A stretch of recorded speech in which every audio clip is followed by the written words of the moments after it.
Olá, muito bem-vindos ao G2 no ar. Deixa eu começar explicando aqui a frequência desse quadro, porque a gente está fazendo conforme o tempo e a agenda das pessoas e a gente está um pouco atrasado nesse episódio. Mas a intenção aqui é da gente trazer os assuntos que são pautas do momento, ou que chamam nossa atenção, sempre focados em negócio, tecnologia, em tendências. E aí, hoje eu estou acompanhando, a gente está parecendo aquele programa Os Sócios. E sem combinar, viemos todos de preto. Ah, quanta elegância. Então eu quero começar agradecendo que os meus sócios, eles adoram esse tipo de convite, eles vêm sem reclamar, não é mesmo? É mesmo, né? A gente está feliz. Bom. Né, Priscila? A gente Com certeza. Né? Quem vê pensa que eles não são comunicativos, mas vamos lá. A gente vai começar por um assunto aqui, fica parecendo meio repetitivo, mas é que é o seguinte, a gente quer vender, final de ano chegando, já estamos no último quarter, e aí tem um assunto que tá bombando em todas as redes sociais, em todos os programas de TV, de podcast, mas Betão vai trazer uma reflexão sobre coisa de rico, que é do Michel Alcoforado, com um sobrenome bem complicado, que eu tinha certeza que ele tem um sobrenome complicado, né? Michel Alcoforado e também a profissão, né? Antropólogo, né? Muito bem. Que é um antropólogo, né? O nome fácil de falar, né? Para começar um podcast é bom você usar Alcoforado e antropólogo. Muito bem, excelente. Agora me fala, o que você achou, o que te chamou a atenção? Porque assim, qual que é o link, né? É coisa de rico, a gente quer entender um público que no final das contas a gente tenta se aproximar. É aquele cara bem sucedido, um executivo, um dono de empresa. Como é que a gente fala com esse cara se a gente não entende do que ele gosta, como é que ele chegou lá, quais são os valores dele? O Michel Alcoforado eu acompanho já há um tempo, ele tem um podcast bem legal que... Tudo é culpa da cultura. Vale a pena ver, tem muitos episódios e ele vai fazendo um estudo, né, antropológico de vários temas mais específicos. E aí no Coisa de Rico, ele teve o livro é muito bacana, eu recomendo ler, super fácil de ler, né, a maneira que ele escreveu é muito agradável. E aí ele, como antropólogo, ele observou uma cena, eu não vou dar spoiler do livro para não estragar, mas ele observou uma cena no aeroporto em Miami e aquilo despertou nele e falou, gente, deixa eu estudar essas pessoas. Era um casal que estava chegando no aeroporto que não tinha mala e nem dinheiro, só tinham cartões. E aí o policial falou, mas escuta, cadê as malas? Ele falou, não, eu vou comprar as malas e vou comprar tudo aqui. E o cara duvidou, achou que eles eram, né, tentando ser imigrantes ilegais. E a partir daí ele olhou aquilo e viu que era um casal super rico, depois ele encontrou eles. Mas o que é bacana desse livro?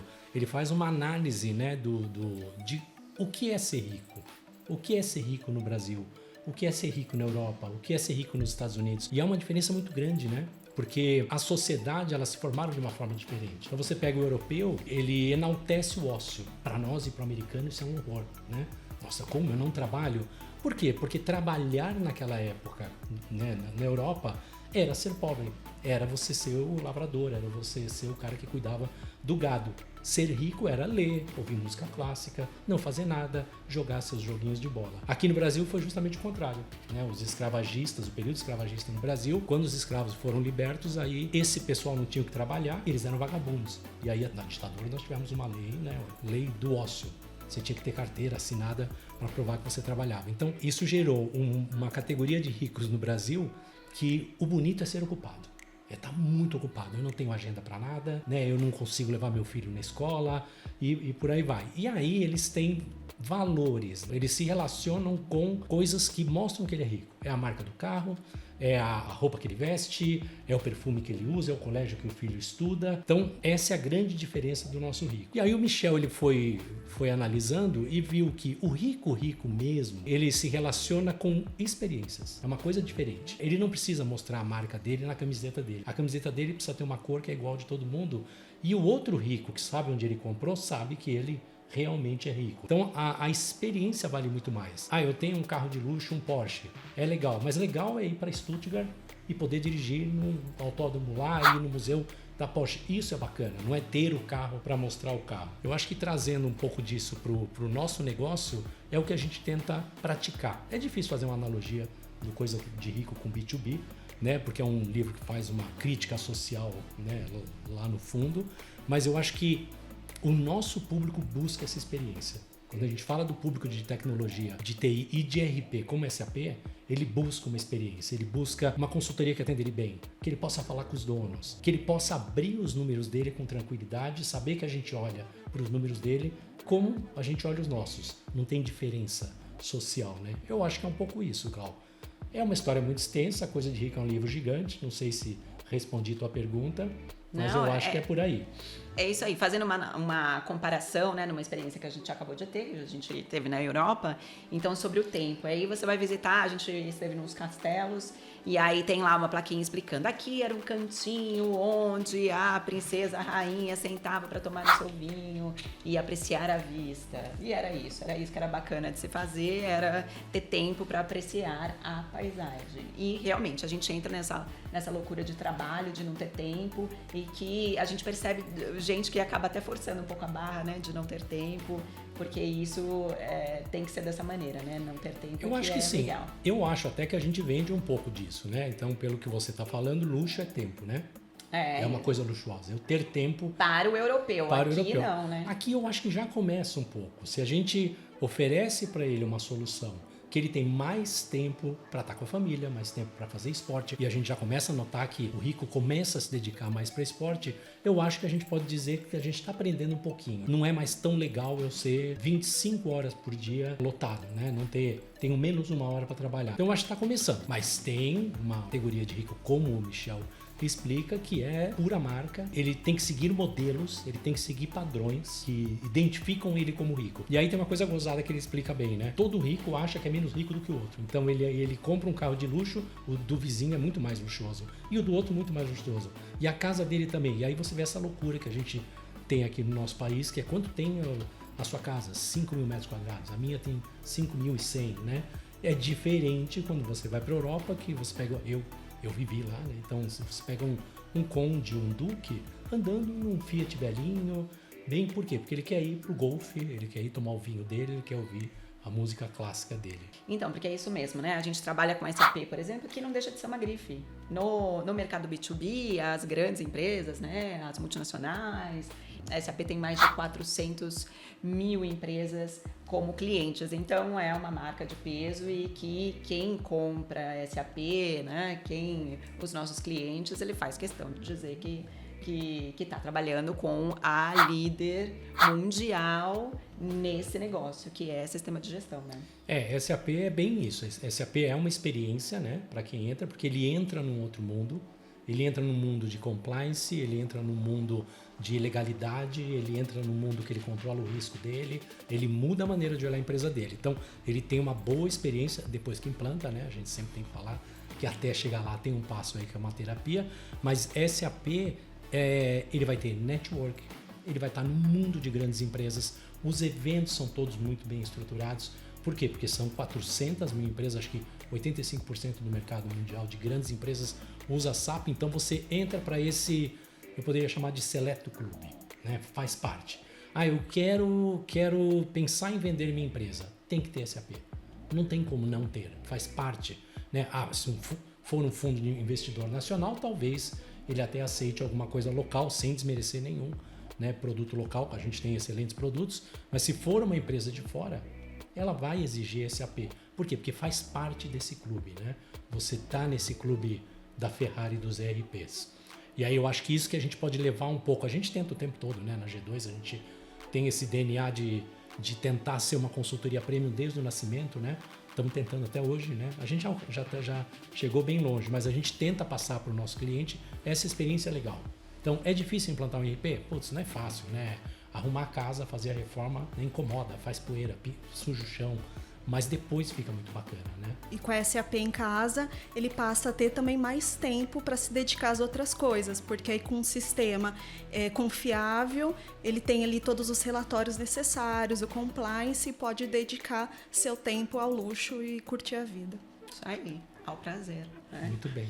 Muito bem, eu vou puxar aqui, já que a gente está falando sobre isso, né, sobre marketing de experiência para atrair esse público, né, ele fala muito que aqui no Brasil a gente conecta a riqueza a possuir coisas, né, então o brasileiro vai nessa onda. E uma outra moda agora é também ligada aos esportes, então se você é rico, você faz algum esporte.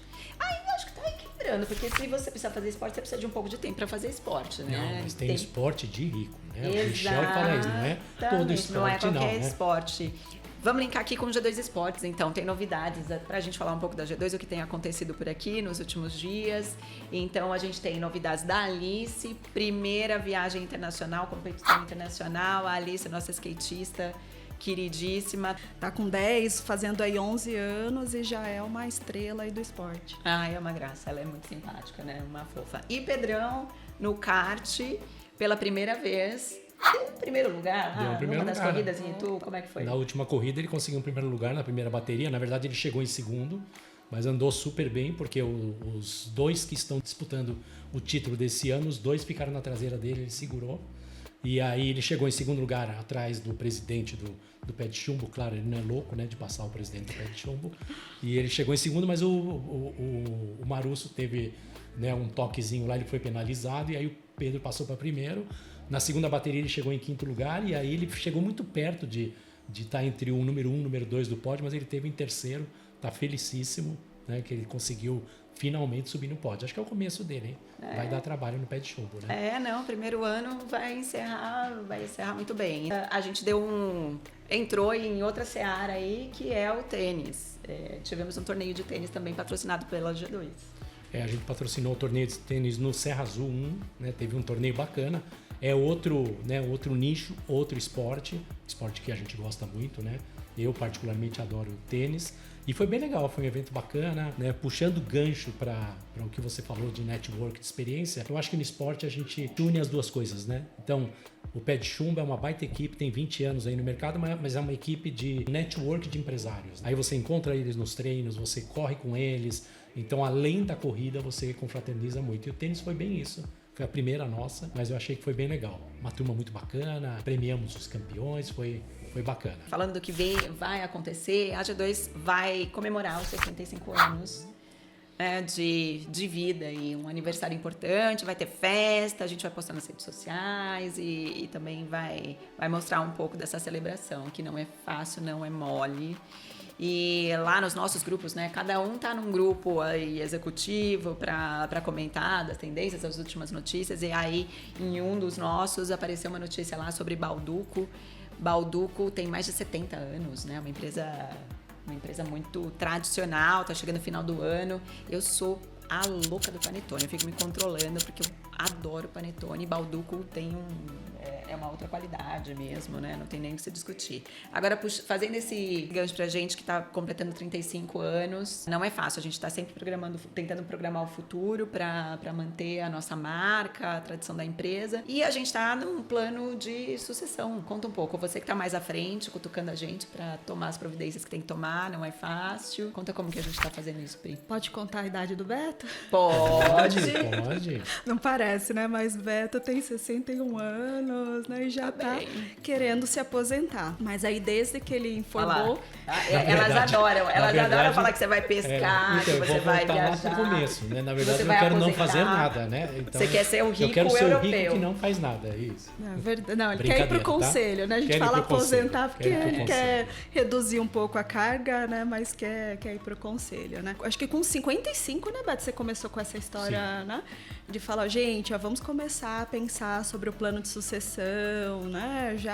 Gláucia já vai assumindo aí, né? Então ele sempre veio alertando sobre isso. No ano passado a gente começou a realmente desenhar esse plano. A gente contratou uma consultoria para nos apoiar, para desenhar, porque realmente, né, a G2 com 35 anos, a gente não pode simplesmente mudar de um dia para o outro. Tem toda uma receita do panetone aí que a gente precisa seguir, né? Lógico, aperfeiçoar, mudar uma coisa ou outra, mas manter a tradição. Então a gente começou desenhar esse plano no ano passado e começamos a colocar em prática algumas coisas esse ano. A Gláucia assumindo como co-CEO e estamos trabalhando bem próximo da nossa equipe de recursos humanos para que todos tenham oportunidade, desenhando ali realmente tudo que a gente precisa para que seja o mais estruturado possível. Não é fácil, né? Não é fácil fazer as avaliações e mesmo seguir com o plano, que tem muitas etapas, muita coisa em jogo, também brilha os olhos ali de algumas pessoas, né? De subir de posição, né? E se tornar um líder de uma outra área ou então, né, ter um empoderamento financeiro e também na liderança. Então é bem, bem desafiador e a gente vai continuar firmes e fortes aí no ano que vem também. A ideia é essa, né? A G2, ela, uma vez eu ouvi que ela é... você é do capital real, né? Imagina, né? Capital real, né? Porque a gente não tem dinheiro de investidor, a gente não tem dinheiro de nada. A gente foi seguindo, né? Alugando cachorro, vendendo carro, né? E prosperando, graças a Deus, graças ao trabalho. Eu acho que isso foi o principal. A gente nunca pensou em fazer uma empresa para essa empresa ser vendida. Nada contra quem quer vender, é uma linha. A gente sempre quis ter, eu particularmente quis ter uma empresa para que ela se perpetuasse na história. Né? Acho que até por eu ter morado fora, eu vejo muito isso. Então, o cara tem um restaurante com 6 mesas e ele fica... Quanto tempo vai durar seu restaurante? Não sei, 100, 150, 200 anos, né? A gente acabou de ver restaurantes com 300, 400 anos e não cresceu, ele se manteve. E aí, nos 55, eu falei, gente, a gente precisa mudar a gestão para que essa empresa continue por pelo menos mais 35 anos. Então, tudo bem, eu tô com 61, eu não vou sair de forma alguma, eu vou seguir no conselho, eu vou seguir palpitando pra caramba, né? Criticando, elogiando. Mas a ideia é que tenha uma nova gestão para que essa gestão mais jovem, né? Um oxigênio novo, consiga deixar essa empresa para os próximos 35 e faça a próxima transição. Né? Se alguém quiser comprar G2, a gente vai vender, tem que pagar bem pra caramba, não é isso, né? Mas a ideia é que a gente siga com uma empresa aí, se bater 100 anos seria legal pra caramba. Não vou ver, mas seria bem bacana, né? E a Pri que tá liderando isso agora, né? Bom, agora a gente vai falar do assunto que a Pri gosta, dinheiro. Opa! Finanças. Quem conhece a Priscila sabe que o negócio aqui tem que estar tudo no centavo, tudo certinho. E aí hoje pra mim apareceu, acho que em todos os lugares assim, o tal da história da conta laranja, né? É o assunto da vez. E aí, o que tem sido comentado aí nos seus grupinhos de financeiros? Qual que é a história? Também o lucro dos bancos, né? Como é que isso se deu? O que estão se falando sobre isso, Pri?